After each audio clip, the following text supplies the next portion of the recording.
Hi అండి. Welcome back to my channel. ఈరోజు వీడియోలో నేను మీకు మా ఇంట్లో వినాయక చవితి ఎలా జరుపుకున్నాననేది ఈరోజు వీడియోలో చూపిస్తానండి. సో, చాలా రోజులు అయిపోతుంది కదా వినాయక చవితి అయ్యి. సో, నాకు వ్లాగ్ అప్లోడ్ చేయడం కుదరలేదండి. సో, ఇవాళ అయితే అప్లోడ్ చేస్తున్నాను. సో, మేము మా ఇంట్లోనే ప్రతి సంవత్సరం కూడా ఇలా డెకరేషన్ చేసుకొని స్వామివారికి పూజ అయితే చేస్తామండి. సో, మేమైతే ప్రతి సంవత్సరం కూడా ఆయన ఒక్కొక్క థీమ్ అనేది ఎంచుకొని ఆ థీమ్ ప్రకారం ఆయన డెకరేషన్ అయితే చేస్తారు. సో, వరలక్ష్మీదేవి పూజకైతే నేను చేస్తానండి. వినాయక చవితికి కూడా నేనే చేస్తానంటే సో, ఆయనైతే ఒప్పుకోరు. సో, నేనే చేస్తానని చెప్తారండి. సో, ప్రతి సంవత్సరం కూడా ఆయనే చేస్తారు వినాయక చవితికి. సో, ఆయన చేసినప్పుడు హెల్ప్ ఏమైనా కావాలనుకుంటే నేనైతే చేస్తాను మధ్య మధ్యలో. సో, పూర్తిగా అయితే ఆయన డెకరేషన్ అయితే చేసేసారు కార్డ్‌బోర్డ్ అవన్నీ యూజ్ చేసి. నెక్స్ట్ అలాగే క్లాత్ అనేది తెచ్చారండి. ఆ క్లాత్‌ని కార్డ్‌బోర్డ్‌కి అయితే పిన్స్ కొట్టేసి వెనకాలైతే బ్యాక్ డ్రాప్ సెట్ చేసేసారు. నెక్స్ట్ వచ్చేసి స్వామివారిది వెంకటేశ్వర స్వామివారిది తోరణం అయితే మేము తిరుపతిలో తీసుకున్నామండి. సో, అక్కడైతే పెడితే బాగుంటుందని చెప్పేసి అక్కడైతే పెట్టేశారు. సో, చూపిస్తున్నాను కదా ఇక్కడ కార్డ్‌బోర్డ్ అయితే 2 కార్డ్‌బోర్డ్ పీసెస్ తీసుకొని ఈ రెండిటిని కూడా మాకున్న కిటికీకి అయితే సెట్ చేసేసారు. సో, ఇలా సెట్ చేసిన తర్వాత మనకి మనీ ప్లాంట్ లీవ్స్ అనేవి ఉంటాయి కదండి. ఆ లీవ్స్‌ని ఇలా సెంటర్‌లో పెట్టేశారు. నెక్స్ట్ వచ్చేసి ఈ పూలనేవి ఉన్నాయి కదండి. ఈ పూలు ఆల్రెడీ నేను వరలక్ష్మీదేవి పూజకైతే చేశాను. వాటిని మధ్యలో యూజ్ చేశారండి. ఫస్ట్ అయితే లోటస్ గార్లాండ్ అయితే పెట్టారు. సో, అదైతే అంత లుక్‌గా లేదని చెప్పేసి వాటిని తీసేసి ఇవైతే పెట్టారండి. సో, ఫైనల్‌గా బ్యాక్ డ్రాప్ సెట్ అయిపోయింది. నెక్స్ట్ వచ్చేసి నేను చేసిన గార్లాండ్స్ అన్నిటిని కూడా ఆయన డెకరేట్ చేసేసారండి. ముందున పైప్స్ అనేవి యూజ్ చేసి పందిర్లా వేసేసారు. ఇక్కడ కిటికీకి పెట్టినప్పుడు చుట్టూ కూడా కార్డ్‌బోర్డ్ అనేది యూజ్ చేశారు కదండీ ఆయన. సో, దానికి ఏం చేయమన్నారు అంటే ఇలాగా టిష్యూ పేపర్ అనేది తీసుకొని ఆ టిష్యూ పేపర్‌తో ఆయన డెకరేషన్ చేయమన్నారండి. సో, వాటినైతే నేను డెకరేషన్ అదొక్కటే చేశాను. దీంట్లో హెల్ప్ అయితే నెక్స్ట్ వచ్చేసి పందిరి వేశారు కదా. ఆ పైప్స్ అనేవి కనబడకుండా గార్లాండ్స్ అనేవి ఉన్నాయి కదా. ఆ గార్లాండ్స్ అన్నిటిని కూడా చుట్టేసి నెక్స్ట్ మనీ ప్లాంట్ లీవ్స్‌ని కూడా పెట్టేశారు. సో, కిందన నేను చేసిన లోటస్ గార్లాండ్ ఉంది కదండి. వాటినైతే ఇటువైపు 3 అటువైపు 3 అయితే పెట్టేసి సెంటర్‌లో మళ్ళీ మనీ ప్లాంట్ లీవ్స్ అనేవి పెట్టి ఇలా డెకరేషన్ చేసేసారు. సో, ఫైనల్‌గా ఇదండి. సో, ఇప్పుడైతే నేను టిష్యూ పేపర్స్ ఉన్నాయి కదా. వాటితో అయితే ఆ కార్డ్‌బోర్డ్ మొత్తాన్ని కూడా డెకరేషన్ చేయాలి. సో, ఇక్కడైతే నేను టిష్యూ పేపర్స్ నాకు 2 ప్యాకెట్స్ అయితే పడ్డాయండి. 2 ప్యాకెట్స్ కరెక్ట్‌గా సరిపోయాయి. సో, ఇలాగ వీటిని తీసుకొని చిన్న పీసెస్‌గా కట్ చేసుకోవాలి. స్క్వేర్ షేప్‌లో కట్ చేసుకొని గమ్‌తో మనము ఆ కార్డ్‌బోర్డ్ పైనైతే ఫ్లవర్ డిజైన్ వచ్చే విధంగా మనమైతే మొత్తం కూడా కార్డ్‌బోర్డ్ చుట్టూ అంటించుకోవాలండి. సో, నేనైతే ఇక్కడ కటింగ్ నెక్స్ట్ అలాగే అంటించడం అనేది చూపిస్తున్నాను. సో, చూసేయండి.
ఫైనల్‌గా నేనైతే అంటించేసానండి. సో చూస్తున్నారు కదా మీరు ఆ వైట్ కలర్‌లోది. నాకు వీడియో తీయడం కుదరలేదండి. లేట్ అయిపోయిందని చెప్పేసి నేనైతే ఆ రోజు షూట్ చేయలేదు. నెక్స్ట్ డే పూజ అయితే అయిపోతుంది. సో పూజ అయితే స్టార్ట్ చేశారండి ఆయన. ఇక్కడ ఇలాగ ఇసుక అనేది వేసి దానిపైన ధాన్యం వేసి దానిపైన మట్టి ప్రమిదైతే వేస్తారండి.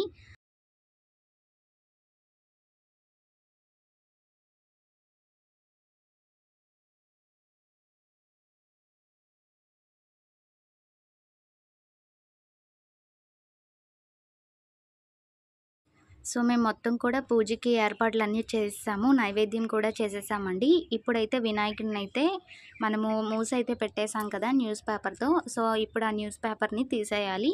సో ఫస్ట్ అయితే విగ్రహం పెట్టిన దగ్గర ధాన్యం అయితే చల్లుతారండి. సో ధాన్యం చల్లిన తర్వాత స్వామివారి విగ్రహాన్ని ఫేస్ అనేది ఇప్పుడు ఇప్పుతారు. సో ఫస్ట్ అయితే న్యూస్ పేపర్‌ని తీసేసి స్వామివారిని అయితే ఇప్పుడు మనం దర్శనం చేసుకుందాము. సో చూసారు కదండీ. సో ఈ బొమ్మొచ్చేసి ఇక్కడ ఖడగ్‌పూర్‌లో 900 అండి. ఇక్కడ మనలాగా ప్లాస్టర్ ఆఫ్ పారిస్‌తో అయితే విగ్రహాలని చెయ్యరంటండి. మొత్తం కూడా మట్టితోనే చేస్తారు. నేను ఆల్రెడీ మీకు షార్ట్‌లో కూడా అప్‌లోడ్ చేశాను. నేను ఇక్కడ ఖడగ్‌పూర్‌లో ఉన్న కొన్ని వినాయకులనైతే మీకు చూపించానండి. సో ఈ వీడియోలో కూడా మీకు చూపిస్తాను. సో ఇక్కడ అంత పెద్ద వినాయకులు కూడా మట్టితోనే చేస్తారు. సో మనలాగా ప్లాస్టర్ ఆఫ్ పారిస్‌తో అయితే చేయరండి. సో ముందే బుకింగ్ చేసుకొని ఈ ఇయర్ కోసం ముందు ఇయరే బుక్ చేసుకొని మాకు ఇలాంటి డిజైన్‌లో కావాలని వాళ్ళు ముందే చెప్పేస్తారంట. సో వినాయక చవితి రోజు వెళ్ళి తెచ్చుకుంటారు. సో ఇప్పుడైతే మా పూజ అనేది మీకు చూపిస్తున్నాను. నేను ఇంట్లోనే లడ్డూ ప్రిపేర్ చేశానండి. 3 ఇయర్స్ నుంచి నేనే లడ్డు ఇంట్లోనే ప్రిపేర్ చేస్తున్నానండి. నెక్స్ట్ అలాగే మోదకులు, అలాగే ఉండ్రాళ్ళ పాయసం చేశాము. సో ఇప్పుడు ముహూర్తానికి తగ్గట్టుగా 9:30 నుంచి 12:30 లోపు అయితే పూజ చేసుకోవాలని చెప్పారు కదండీ. సో ఆ టైంలోనే మేము పూజ అయితే చేసుకున్నాము. సో కలశం కూడా పెడతామండి. కలశం పెట్టిన తర్వాత 3 రోజులు ఉంచుతాము వినాయకుడిని ఇంట్లో. 3వ రోజున మేము నిమజ్జనం చేస్తామండి. సో పూజ అయితే ఇక్కడ స్టార్ట్ చేస్తున్నాము. ఆయన అష్టోత్తరాలు చదువుతున్నారండి. నేనైతే వ్రతకథ అనేది చదువుతాను. సో ఆయనకి తెలుగు చదవడం రాదు. నేను ప్రతి సంవత్సరం నేనే కథ అనేది చదువుతూ ఉంటాను. సో నేను వచ్చిన తర్వాత కథ అయితే నేనే నేనే చదువుతున్నానండి. అంతకుముందు వేరే ఎవరైనా తెలుగు వాళ్ళు ఉంటే తెలుగు వాళ్ళని ఇంటికి పిలిపించి వాళ్ళ చేత కథ అయితే చదివిపించేవారట. సో పున్నం కూడా అలాగేనండి. పున్నం కథ కూడా చదవడానికి వేరే వాళ్ళని పిలిపించి కథ అయితే చదివించేవారు. సో నేను వచ్చినప్పటి నుంచి నాకు తెలుగు వచ్చు కాబట్టి నేనే తెలుగులో ఈ వ్రత కథలన్నీ కూడా చదువుతున్నాను. సో మా వాడైతే పంచె కట్టాడండి. వాడెప్పుడు కూడా పంచె అంటేనే ఇష్టం ఉండదు. ఎప్పుడు కూడా ఫుల్ ప్యాంటే కావాలంటాడు. అది కూడా జీన్ ప్యాంటే కావాలంటాడండి. సో ఈ ఇయర్ మాత్రం వాడు పంచె కావాలని ముందుగానే అనుకున్నాడు. నేను ఉదయం పంచె కట్టుకుంటాను స్వామివారి వ్రతానికని. సో ఆ విధంగానే తను పంచె అయితే కట్టుకున్నాడండి. సో ఫైనల్‌గా మా పూజ అనేది చూస్తున్నారు కదా! ఇలా అయితే జరుపుకున్నాము. డెకరేషను అన్నీ కూడా చాలా అనిపించాయండి. ఉదయాన్నే వెళ్ళాలండి. ఇక్కడ అరటి చెట్లు మనకి కావాలి అనుకుంటే అరిటాకులు కావాలనుకున్నా కూడా తెల్లవారుజామునే వెళ్ళిపోవాలి. సో తెల్లవారుజామున వెళ్తే మనకి అరటి చెట్లు కానీ, అరటి ఆకులు కానీ దొరుకుతాయి. సో ఇంకా ఎక్కువ టైం అయిపోయింది. 9, 10కి వెళ్తే మనకు అవేం దొరకవండి. తొందరగా వెళ్ళాలి. 6, 7 లోపు ఆ టైంలో వెళ్ళిపోవాలండి. మనకి ఆ అరిటాకులు అంటి చెట్లు దొరకాలి. లేకపోతే చెరుకులు కావాలన్నా కూడా అదే టైంలో వెళ్ళాలండి. లేట్‌గా వెళ్తే మనకి అవేమీ దొరకవు. సో ఫైనల్‌గా మా పూజ అయితే అయిపోయింది. వ్రతకథ కూడా చదివేసాము. లాస్ట్‌లో స్వామివారికి అయితే హారతి ఇచ్చేస్తున్నాము.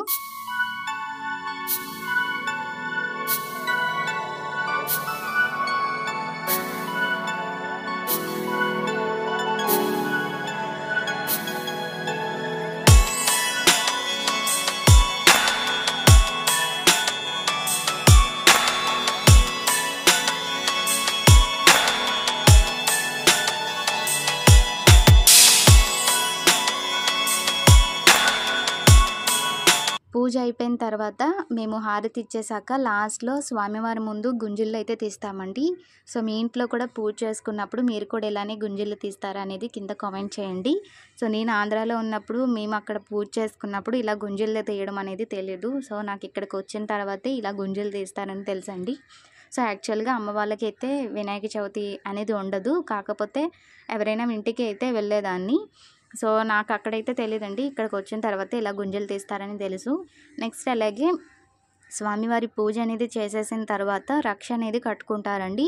అంటే 3 రోజులు కూడా స్వామివారిని ఇంట్లో ఉంచుతాం కదా! సో, ఆ 3 రోజుల కోసం రక్ష అయితే మేము కట్టుకుంటాము. ఇంట్లో ఉన్న ప్రతి ఒక్కరం కూడా. సో, పిల్లలతో సహా మొత్తం కూడా కట్టుకుంటాము. సో, మూడో రోజు నిమజ్జనం చేస్తాం కదండీ! సో, ఆ మూడో రోజైతే తీసేయొచ్చు. సో, మేము మొత్తం కూడా ఇలాగైతే రక్ష అయితే కట్టుకుంటున్నాము. సో, ఫైనల్‌గా రక్ష కట్టేసుకున్నాక స్వామివారి దగ్గర పెట్టిన పానకం అనేది తీసుకున్న తర్వాత మేము మిగతా టిఫిన్ కానీ, భోజనం కానీ అయితే చేస్తామండి. ముందైతే స్వామివారికి కొంచెం పానకం అయితే వేసేసాము. తర్వాత మేము ప్రసాదంగా అయితే తీసుకున్నామండి.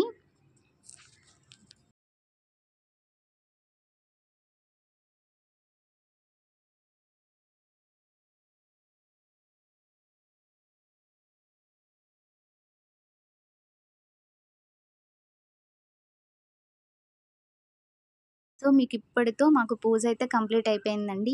ఇదొచ్చేసి వినాయక చవితి రోజు పూజ ఇలా జరుపుకుంటాము. నెక్స్ట్ థర్డ్ డే అనేది ఈరోజు చూపిస్తున్నానండి. ఇప్పుడు ముగ్గు వేస్తూ చూపిస్తున్నాను కదా! ఇది మూడవ రోజు నిమజ్జనం రోజు అయితే తీసిన వీడియో అండి. సో, 3 డేస్ కూడా స్వామివారిని మా ఇంట్లో ఉంచుకుంటాం కదా! థర్డ్ డే వచ్చేసి మేము ఇలాగా ఇక్కడ హోమం అనేది పెట్టిన తర్వాత, హోమం కాల్చిన తర్వాత స్వామివారిని నిమజ్జనం చేస్తాము. సాయంత్రం 4, 5 గంటలకల్లా పట్టుకొని వెళ్ళి నిమజ్జనం చేస్తామండి. సో, ఇలాగా మేము ఎప్పుడూ కూడా కుంపటి అంటారు గదండీ! సో, ఏదైనా ప్రమిదలాడిది పెద్దది ప్రమిదలాడిది తీసుకొని దాంట్లో అయితే హోమం చేసేవాళ్ళమి. సో, ఈసారైతే అది దొరకలేదండి. అది దొరకకపోవడం వల్ల ఇక్కడ కిందన మేము టైల్స్ మొక్క అనేది ఉంటుంది కదా! ఆ టైల్స్ మొక్క అనేది వేసి దానిపైన ఇసుక అనేది వేసామండి. చాలా ఎక్కువగా ఇసుక వేసాము. సో, అది పగిలిపోతుంది కదా! ఆ మంట వేడికి. దానికోసం అని చెప్పేసి ఎక్కువగా ఇసుక వేసి ఇక్కడ చెక్కలనేది పేరుస్తున్నామండి. కర్రలు ఇక్కడ కర్రలనేది హోమానికి కర్రలు కావాలంటే వాళ్ళే ఇస్తారు. హోమ సామాగ్రి మొత్తం కూడా వాళ్ళే ఇస్తారండి. ఆ సామాగ్రి మొత్తం మనం ఈ హోమంలో వేసుకోవాలి. నెక్స్ట్ వచ్చేసి ఇక్కడ థర్డ్ డే నిమజ్జనం చేసిన రోజు మొత్తం కూడా అండి ఖడగ్‌పూర్‌లో దుర్గాదేవి పూజకి కానీ, వినాయక చవితికి కానీ, వేరే ఏ ఫెస్టివల్‌కైనా కానీ సో, పూజలు చేసేటప్పుడు కంపల్సరీగా ఇక్కడ మనకి కిచిడి అనేది వండుతారండి. సో, మేము థర్డ్ డే కిచిడి వండి స్వామివారికి నైవేద్యంగా పెడతాము. సో, స్వామివారికి నైవేద్యం కిచిడి పెట్టేసానండి. పెట్టేసిన తర్వాత ఇప్పుడైతే హోమం అయితే వెలిగించేసాము. హోమం వెలిగించిన తర్వాత మళ్ళీ స్వామివారి అష్టోత్తరాలు చదువుతామండి. సో, హోమ సామాగ్రి అనేది చూస్తున్నారు కదా! సో, ఏమేమి ఉంటాయో అయితే నాకైతే తెలీదండి. సో, మీకైతే ఇక్కడ చూపిస్తున్నాను. ఈ హోమ సామాగ్రి మొత్తం కూడా ఆ హోమంలో అయితే మనం మొత్తం వేసేయాలి.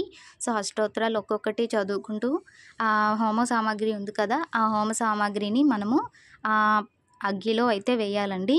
సో, మేము మొత్తం కూడా ఫస్ట్ అష్టోత్తరాలు చదివేటప్పుడు ఆయన వేస్తారు. నెక్స్ట్ లాస్ట్‌లో కొంచెం ఉంచుతారండి. అది మేము 3 సార్లు ఆ మంటల్లో అయితే వేస్తాము. మేము మిగతా వాళ్ళమందరమీ కూడాన.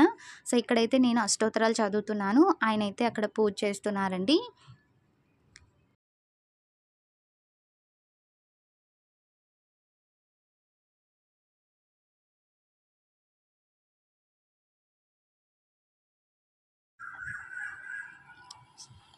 ఇక్కడ హోమం అయితే కంప్లీట్ అయిపోయిందండి. మేము ప్రతి ఒక్కరం కూడా 3 సార్లయితే హోమ సామాగ్రినైతే వేస్తున్నాము.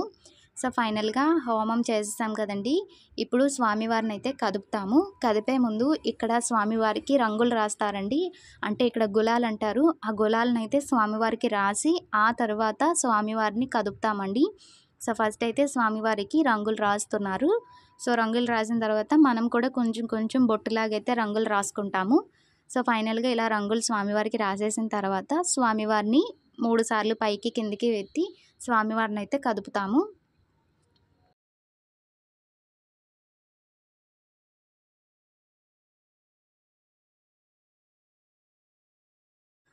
స్వామివారిని కదిపే కంటే ముందు ఇక్కడ లాస్ట్‌లో స్వామివారికి హారతి ఇచ్చేసి మేమందరం కూడా హారతి తీసుకొని స్వామివారినైతే కదుపుతామండి.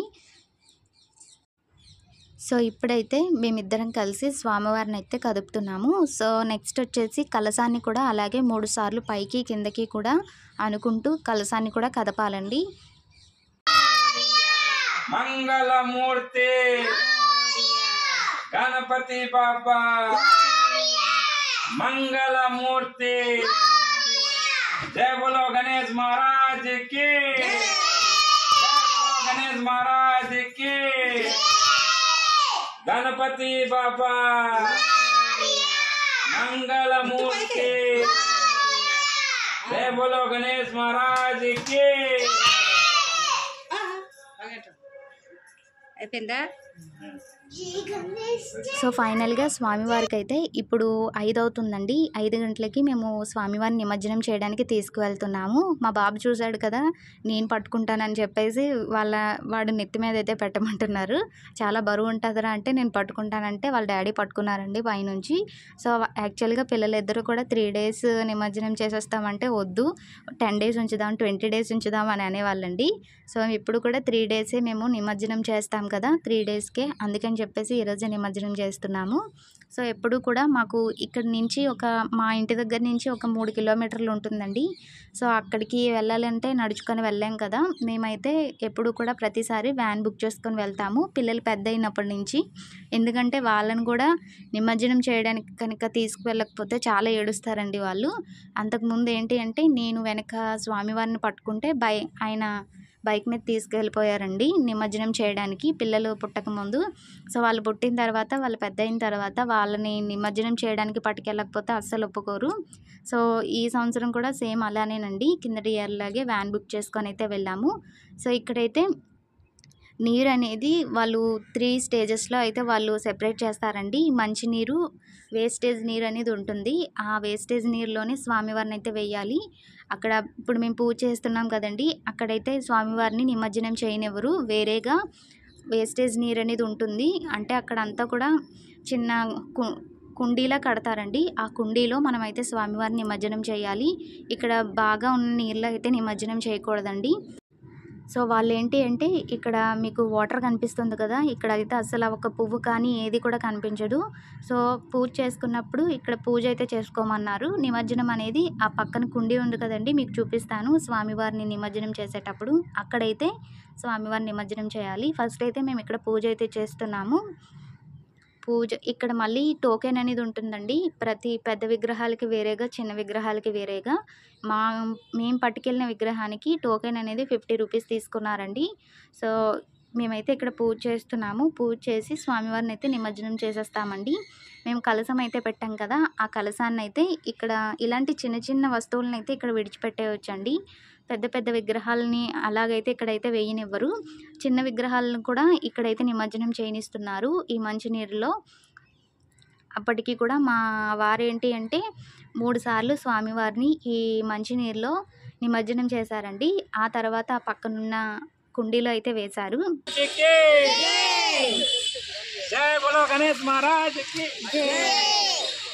जय बोलो गणेश महाराज की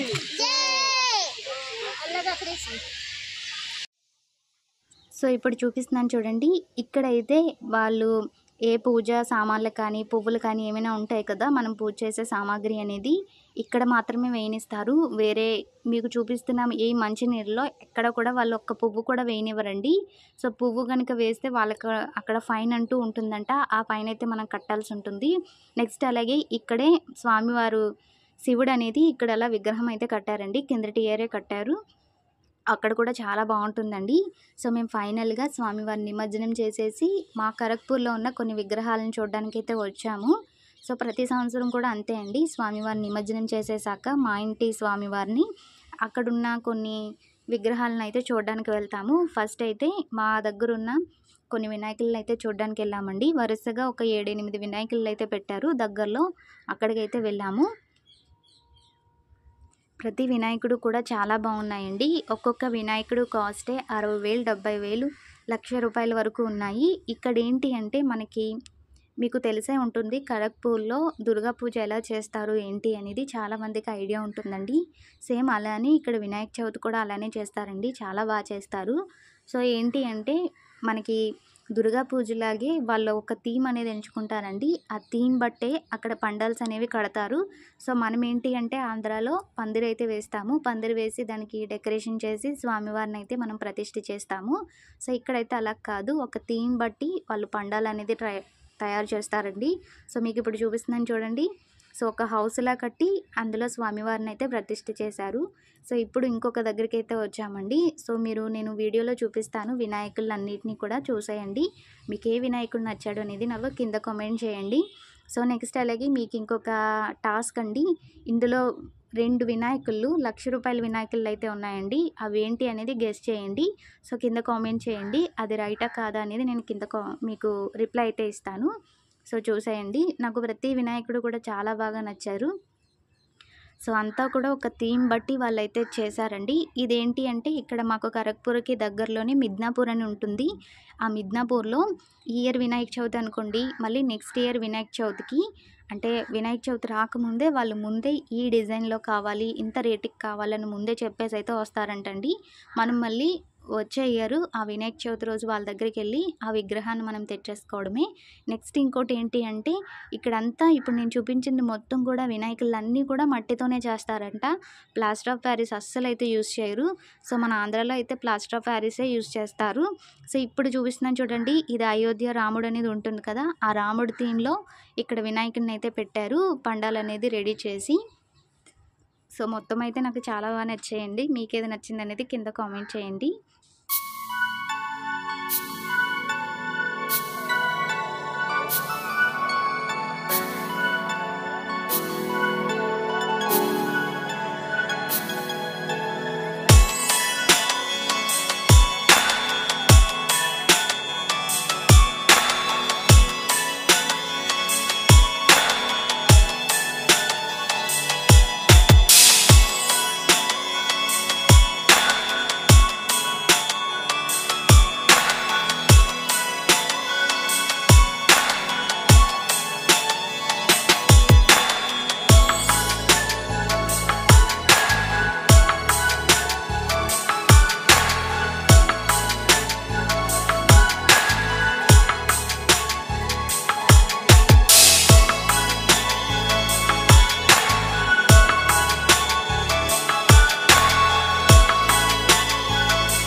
సో ఫైనల్గా లాస్ట్ 2 వినాయకులు చూడడానికైతే వచ్చాము. ఇక్కడ లడ్డు అనేది 25 కేజీల లడ్డు అండి. ఈ లడ్డూనైతే చేశారు స్వామివారికి. నెక్స్ట్ వచ్చేసి లాస్ట్ ఇంకొక 2 వినాయకులని అయితే చూడడానికి వచ్చామని చెప్పాం కదా. లాస్ట్లో ఈ 2 వినాయకులని చూసి ఇంటికైతే వచ్చేసామండి. సో మధ్యలో మనకి ఇలాంటి ప్రసాదాలు అయితే ఇస్తారు. ఇక్కడ అటుకుల్లో బెల్లం వేసి అయితే ఇస్తారండి. చాలా చోట్ల పులిహోర అనేది ఇచ్చారు. సో లాస్ట్ వినాయకుడు ఈ మహారాజా వినాయకుడు అండి. ఈ వినాయకుడిని అయితే మేము చూసేసి ఇంటికైతే వచ్చేసాము. సో ఇక్కడ రాజుగారు సింహాసనంలో కూర్చున్నట్టుగా వినాయకుడిని అయితే కూర్చున్నట్టుగా థీమ్ అయితే చేశారండి. విగ్రహం అలా చేశారు రాజుగారు లాగా. సో లాస్ట్ ఈ వినాయకుడు అండి. ఈ వినాయకుడిని చూసి అయితే ఇంటికి వెళ్ళిపోయాము. సో ఫైనల్గా ఇదండి వ్లాగ్. మీకు నచ్చిందని అనుకుంటున్నాను. సో మేమైతే ఇలా పూజ చేసుకుంటాము ఇంట్లో. 3 డేస్ అయితే ఉంచుతామండి. 3rd డే మేము కిచిడి అనేది స్వామివారికి నైవేద్యం పెట్టి నిమజ్జనం చేస్తాము. సో ఐ హోప్ ఈ వీడియో మీకు నచ్చిందని అనుకుంటున్నాను. ఈ వీడియో మీకు నచ్చితే ప్లీజ్ ఈ వీడియోకి ఒక లైక్ చేయండి. కొత్తగా మన ఛానల్ని చూస్తే ప్లీజ్ సబ్స్క్రైబ్ చేసుకోండి. ఇంకొక వీడియోతో మళ్ళీ మీ ముందుకు వస్తాను. అంతవరకు నమస్తే. Bye bye guys.